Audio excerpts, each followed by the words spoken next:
ஐந்தாவது குடியரசுத் தலைவர். ஐந்தாவது இந்திய குடியரசுத் தலைவர் ஃபக்ருதீன் அலி அகமதின் 48வது நினைவு நாள் 11/2/2024. ஃபக்ருதீன் அலி அகமது 13/5/1905 பிறந்தார். இவரின் தந்தை கர்னல் இஸ்ஸத்-ஏ அகமது உத்தரப்பிரதேச மாநில கோண்டாவிலும் டில்லியிலும் கல்வி பயின்றார். லண்டனில் சட்டம் படித்தார். 1928 கொல்கத்தாவில் வக்கீல் தொழிலை தொடங்கினார். பிரபல உருது கவிஞர் காலிஃபின் கொள்ளுப்பேற்றி ஆபிதா இவரின் மனைவி. இவருக்கு திருமணம் செய்ய பெண் பார்க்கும் பொழுது மாப்பிள்ளை என்ன செய்கிறார் என்று பெண் வீட்டார் கேட்டனர். இவரின் சகோதரி மாப்பிள்ளை சிறையில் இருக்கிறார் என்று பதில் சொன்னார். அப்போது இவர் இந்திய விடுதலை போரில் ஈடுபட்டு சிறையில் இருந்தார். 18 வயது திருமணச் சட்டம் பாராளுமன்றத்தில் விவாதிக்கப்பட்ட பொழுது ஒரு உறுப்பினர் ஃபக்ருதீன் அலி அகமது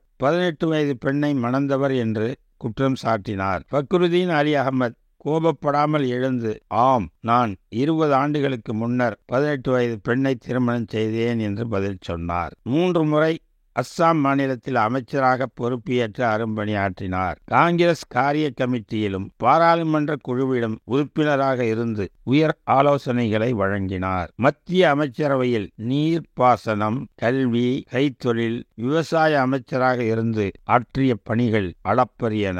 24/8/1974 குடியரசுத் தலைவர் ஆனார். 11/2/1977 இறந்தார்.